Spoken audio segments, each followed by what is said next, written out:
Welcome to What's Your Forte, presented by Bandology.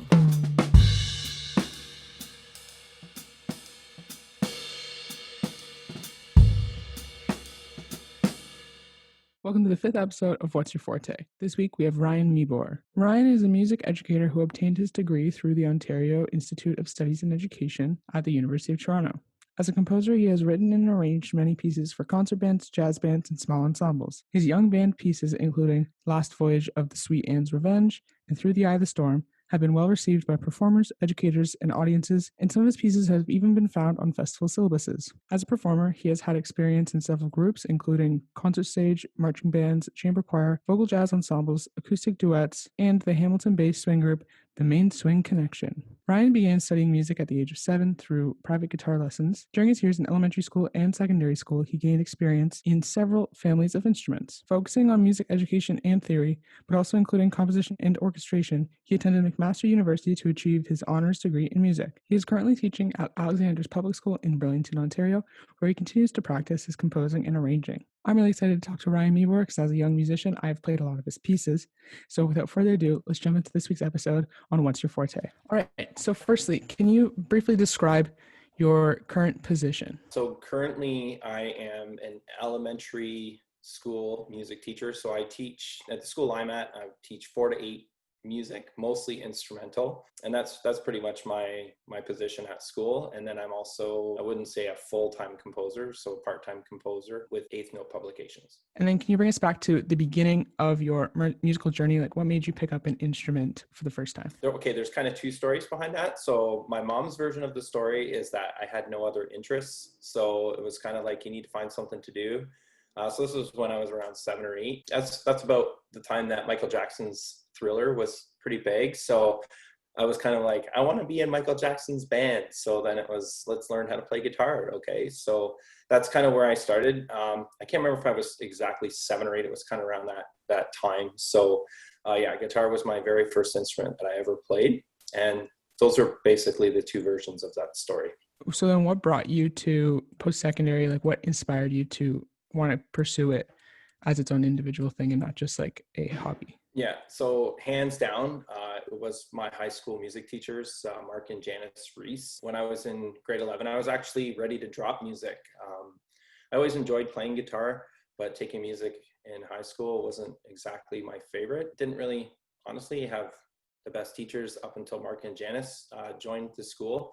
So that was grade 11. My mom, I was ready to drop. My mom said, oh, I'll just do 1 more year. You like music. So I did 1 more year, and that's when they came, and they were just fantastic. They did so much for the students that just really inspired me to want to continue and do more musically. So back then we had OAC, so I took music all the way through to OAC, and then when university applications came out, my mom's like, well, you love music so much, so take music. So that's kind of where it all started for me and what kept me going in music.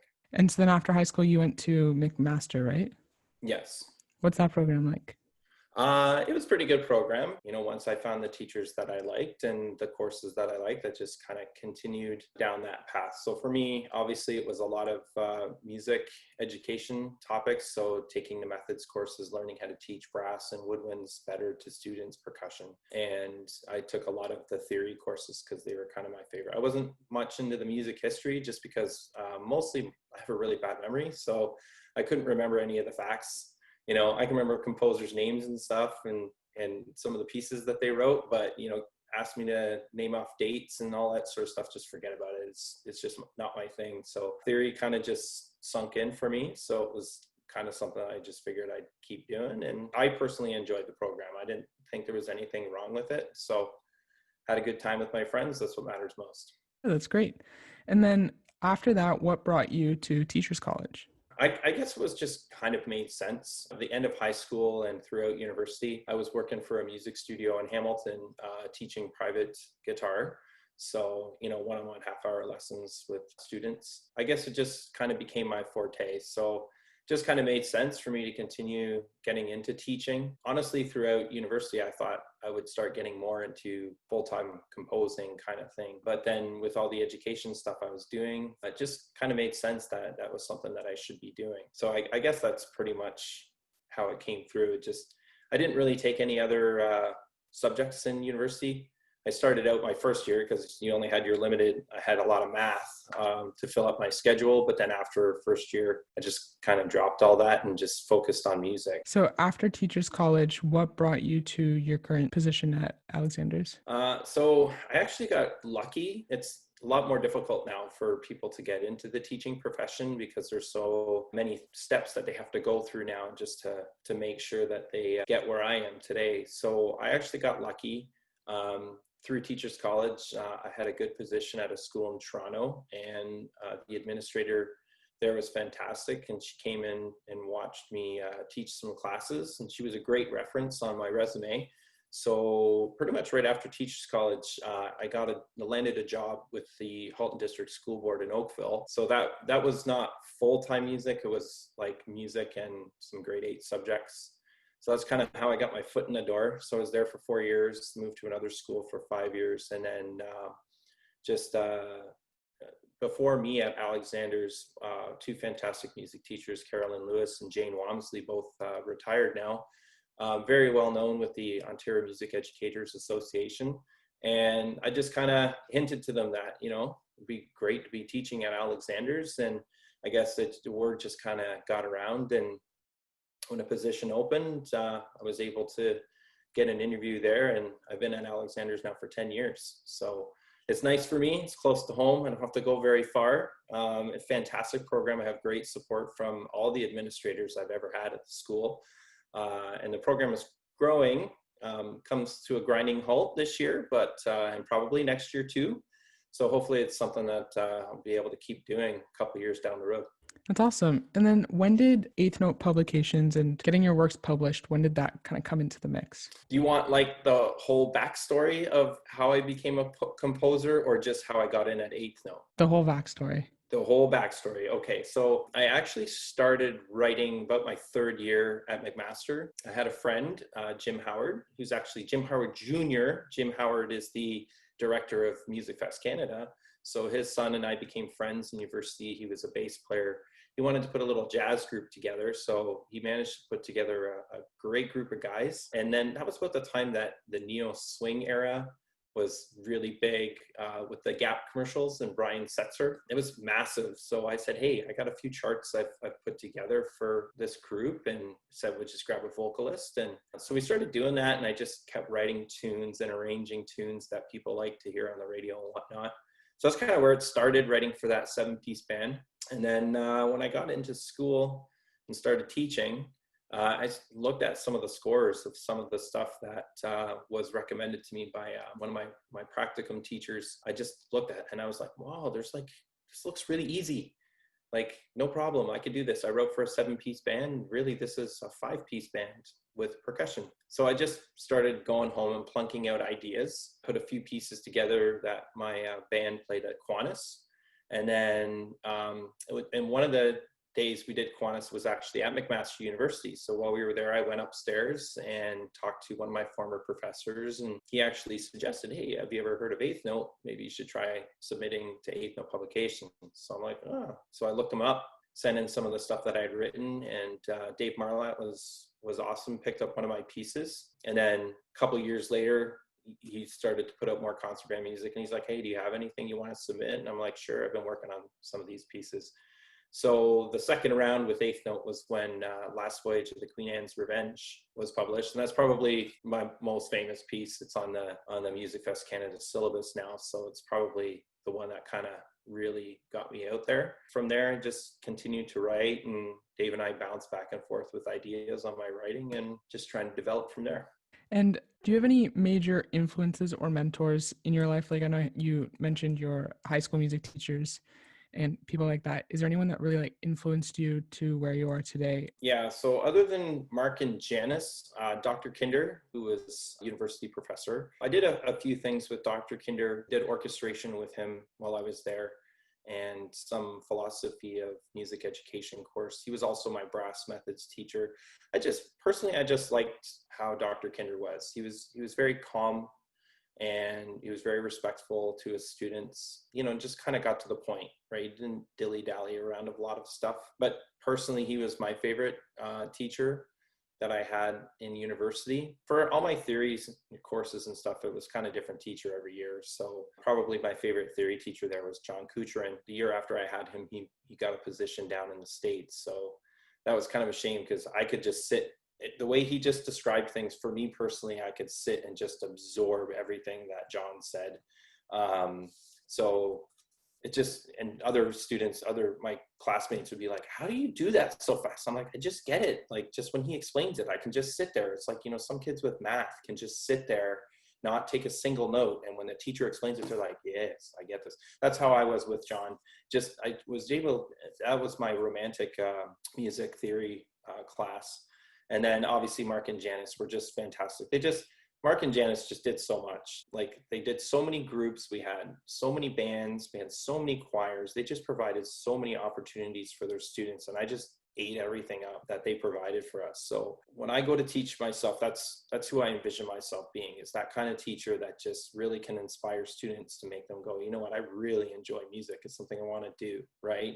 In high school, it's a bit different because that students are selecting music. This is what I want to take. I really like music. But in elementary, they all have to take music. It's like they go to their music class, and you have students who don't enjoy it as much as others. It's just the way it is. So it's just, I try my best to make as many of my students as possible enjoy their time with me, whether it's their favorite subject or not.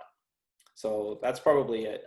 Dave's actually really good with me too. He's helped me a lot with my, Dave Marlett, with my composing. Probably when I started composing, Danny Elfman, film composer, was probably, I just loved his music at the time. I mean, he's evolved a lot musically himself, but at the time, that's when you had like the Batman with Michael Keaton, and you had Sleepy Hollow, like all those Tim Burton films. And I was just, oh man, I just eat up this music. So that's probably how when I first started writing, that's kind of how I emulated my composing. But Dave's been really good about helping me like just improve understanding, how to write for students of beginning musicians. So that's really good.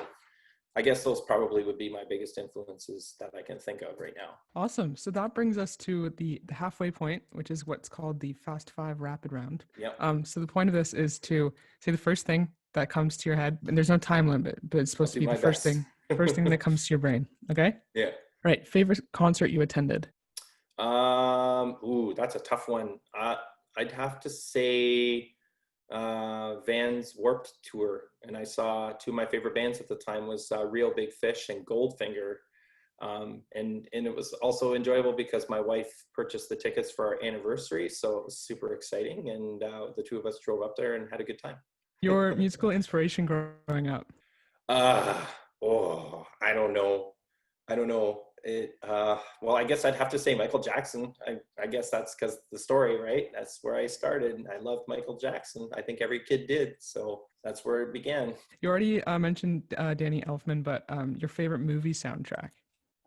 My favorite, well, I guess that depends. Right now, I'd probably have to say Disney's Zombies. Yeah, I know it's weird. It's a musical, right? So and my kids are huge into music theater right now, which is exciting for me. But my daughter listens to the Zombies soundtrack a lot, and every song is fun to listen to, and it's just very easy to sing along with. Danny Elfman, obviously, but it's just, hey, there's the Zombies soundtrack. Let's sing along. It's fun. So that's a good answer. And then instrument that you wish you played? An instrument that I wish I played. I wish I was better at the piano. Does that count? Yeah. So I have to tell you a story behind this quick. The studio I taught at in Hamilton, it was 2 guitar teachers, so 2 guitar rooms and about 1 million piano rooms. So I spent many years listening to all these beginning piano players. And one of those years was the Titanic year, where every kid wanted to learn My Heart Will Go On. They all wanted to learn it. It was torturous for me as a guitar player, just listening to that. So I loathed the piano forever. I wish I was better at it. I'm not very good at the piano, I admit. I know all the notes and everything. I just not coordinated to play it. So I guess that would probably be the best answer I could give. I wish I was better at the piano. It is a good answer. And the last one, a hidden talent. I have a few, but the one off the top of my head is I can snap all my fingers. So here's like 2, right? That's 2. I can do them all. That's Okay, all. that's actually really cool. Hidden talent. Bandology is a proud Canadian nonprofit dedicated to more music for more kids via education, collaboration, and community. Find out more at bandology.ca. So moving on to the next question, are there any career highlights or fun anecdotes that you can think of, like looking back, being like, I didn't think that this opportunity would have happened when I first started out, but it's something that I look back on now that's like really cool. I don't know. I've had lots of exciting things. I think one of the biggest things I really enjoy is when I have former students come back to visit me. That's kind of a big thing when it comes to teaching career. So a lot of the time with elementary, grade 9, they'll come back a lot at the beginning of the school year. But I still have a few students that will come back even now that they're in university. They'll come back just to say hi and how are things going. Even some of those students are students that I didn't think would want to come back and visit me. And here they are walking in the music room at the end of the day sometimes to say hi to me. So that's probably the most exciting thing, is just knowing that you impacted your students enough that they want to come say hi. Or when you see them out in public, they don't mind walking over and shaking your hand and saying, well, not anymore. But, they want to come and shake your hand and stuff. Funny story about that. We bought our one of our automobiles about 5 years ago. We walk into the dealership and the salesman comes over. He's like, Mr. Meeboer? And I'm like, no way. I couldn't, and I totally couldn't remember. He's like, it's me, blah, blah, blah, and from so-and-so square. And I was like, oh, dude, that was like 15 years ago. Like, you were this big 15 years ago, and now you're like taller than me, and I don't recognize you. So, well, that was a really cool experience too, just that he was excited to see me, even 15 years later. And again, probably one of those students that I didn't expect to, so that's fun. In terms of composing, it's just some of the things I like. My music's starting to pick up a little bit in the States. So last year, actually the Texas, basically their syllabus put one of my pieces on their list. So that was kind of exciting. Now I'm getting a lot of emails from down south of the States, and working with teachers down there. So that's really exciting too. And just what I really enjoy is going to work with bands. When they're playing one of my pieces, the teacher emails me and says, hey, would you mind coming and doing a clinic? And that's super fun too, because it's just, the students are so excited to be like, oh, wow, it's like the guy who wrote the song. So, and being able to have fun with some different musicians as well. So That's super cool. Why is music education important to you? For me, growing up, it was kind of a break, really, because you know how it is when you get into high school and the expectation is take this many English classes, this many math classes, and sometimes you get a really heavy semester where you have all the really challenging subjects, just the way your schedule works out. So when one of those subjects was music, it was just kind of a break, because it was something I felt I was really good at. You still had to practice and everything, but because you enjoyed it, you felt like you didn't have to work as hard at it. So I think that's part of the reason why it's important. I do think it's important for our culture too. Just, like there's so much pressure, especially now, on those core subjects of English and math and science. It's like, where do you get the culture? Where do you get, studying either studying composers or studying the different styles of music from the different countries? What's their music like? So I think it's really important that we don't forget that we're humans, right? We're not just a bunch of machines that need to learn how to do math algorithms and all these science formulas. Some people love that.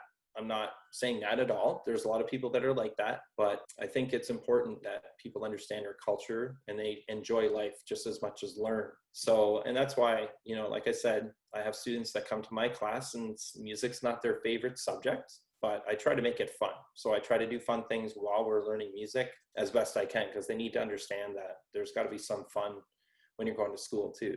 That's a great answer. Advice for a young musician who's interested in becoming a composer, a music educator, or an educator within a different subject. Okay, so I'll talk as a music educator first. So for music education, I think it's important to get some experience on all the different instruments. If you're thinking about teaching instrumental, I know that that's what I did. So guitar was my first instrument. Grade 6, I played euphonium for 3 years. And then when I hit high school, I just wanted to change. So I switched to saxophone. Grade 12, we did Guys and Dolls, and I was in the pit band. And my teacher's like, well, you're also going to learn how to play clarinet because the tenor sax doubles with clarinet. So I'm like, okay. So I learned how to play clarinet. And then when I was in university, I did all the methods courses. So I learned pretty much all the brass instruments, a couple of the other woodwinds. So that's where I learned how to play oboe, which honestly is not that easy. If you've never played oboe before, it's pretty challenging. And percussion as well, work on how to teach all the percussion instruments properly. So that would be the first piece of advice. Just like, you don't have to be a master. Like when my students ask me, can you play all those instruments? I say, yeah, I can play them. I'm not great at all of them, but I can at least play them so I know how to teach you how to play them. So that would be my first thing I would say, is just get a little bit of experience on everything. Obviously working with students, getting some kind of teaching experience. So whether that's volunteering at a camp, I did some volunteering at schools. Obviously I did my private teaching lessons for a long time, and went into some schools to work with students at schools. Just any opportunities that you can take to get the experience of teaching, because there's more to teaching than just teaching. There's a lot of other stuff that's involved with that. So you just need a lot of experience working with students and understanding the different kinds of learners, that one style doesn't work for everybody. So trying to find the different ways. So that's probably the easiest advice I could give somebody looking into teaching music. In terms of composing, really composing is just an experimental thing. I do get a lot of people saying, I don't know how you do it. I don't know, and just the more I wrote, I felt the easier it got. Right? The hardest thing, honestly, when it comes to composing is coming up with that original idea that doesn't sound like something somebody else already wrote. Sometimes, to be honest, sometimes I go to write a new chart and I go, man, the song sounds so familiar. And it's something I wrote like 5 years ago. And I'm like, oh, no wonder why it sounds so familiar. So that's probably the hardest thing about composing. Just playing around, writing down some of your ideas. And a huge thing is just listening to a bunch of different composers, learning some different styles and all that sort of stuff. So like I said, Danny Elfman was a big one for me when I first started writing concert band music. But then, you start listening to some other concert band composers. So you can say, well, what's their style? What are, if I want to write a lyrical piece, I need to understand some. So listening is a huge thing. It's not just learning how to orchestrate, or form or anything like that. It's just, what do I do with all these instruments? It ends up being pretty simple. Great advice. Well, now that everything's kind of been put on hold, do you have any exciting new plans or projects coming up? I saw that you did a couple of videos on intro to composing and stuff like that. Are you working on anything else right now? Honestly, a lot's on hold. I was pounding through some composing stuff, getting ready for next year's release. But who knows what the plans are with that right now. So I'm still writing, always writing as much as I can. I did those videos. I thought the videos I really wanted to be a long-term thing, not just a current situation thing. So I did want it to be something that people could use right now, but I also want it to be something that people can use forever, right? Whether it's teachers looking at it as a resource and saying, oh, here's some great ideas on how to teach my students how to compose, or if they just want to share the video with their students and say, hey, watch this video and, do that. So I am going to continue with those. I just kind of put them on hold for a little while because nobody knew what was going on. And to be honest, we still don't really know what's going on. So anyway, it's probably just some of the stuff. I actually was contacted by an organization asking me if it was possible to write a multi-level piece. So we'll see where that goes. It's not confirmed yet, but I guess that would probably be my next composing project for me to do. I don't know if you've heard of the Creative Repertoire Initiative. They're focusing on writing not just flex band, but like compositions so that it's split up into like soprano instruments, alto instruments, tenor, like SATB. Yeah. But, and with a percussion part that could be played with anything. It could be played with pencils, could be played with, I don't know, whatever they have, pots and pans and stuff. Yeah. Because, everything's unknown right now with what's happening. Is that something that you might consider? Well, I know I know a few years ago, David and I were sitting at OMEA in between busy times, and we always chat about stuff. So I actually suggested him that maybe we try the flex band thing. So he was already doing like a series of arrangements that he called interchangeable woodwinds. So basically it was a woodwind quintet, but then the part one could be played by a flute or a clarinet or an oboe or whatever. Part two could be played by, and I said, well, you could do a flex band piece too. It's the same thing. You have your 5 main parts and you can have each of the parts covered by whatever instruments. So if a school's missing, for example, like right now I'm really struggling with trombones. I don't have a lot of kids. I mean, first of all, a lot of grade 6s when they're first learning aren't big enough to play the trombone. Like that's the reality. They just don't have the size or the reach to get out to 6th position. So, if a band's missing trombones, what do you do? And there's an important, so sometimes you get the cues, but trombone's also kind of one of those instruments where people don't cue it, right? Because there's usually a bunch of other instruments playing the trombone part. So I just said, hey, what do you think about taking some of the stuff we've already done and turning it into this flex band? So he put out a bunch of flex band stuff. But the one thing you'll notice too, a lot of the flex band arrangements that are out there are pop tunes, right? So if you go through Hal Leonard and look at their flex band series, that's a lot of what is selling. So I think the goal is right now is to think more, like realistically, I think that's what we all have to think is more flex band than concert band. So unfortunately, this year's concert band stuff has already gone through, but then you're thinking, well, what happens in the fall? If there is any music at all in the fall, what are we going to have? So those are some of the ideas we're tossing around is just, should we just think about putting out some more flex band materials? The other one too is percussion ensemble. And same thing, like you said, it's just whatever instruments you can use to be able to play a piece of music. So if students are in their own desks, in their own 2-meter square, how can you teach music, right? So it's the same thing, just random instruments that the kids will have available to them and come up with some cool little ideas. So yeah, so we have had those discussions. So that's realistically, I think, what we all have to look at for the fall, because I think that's what we all need to expect.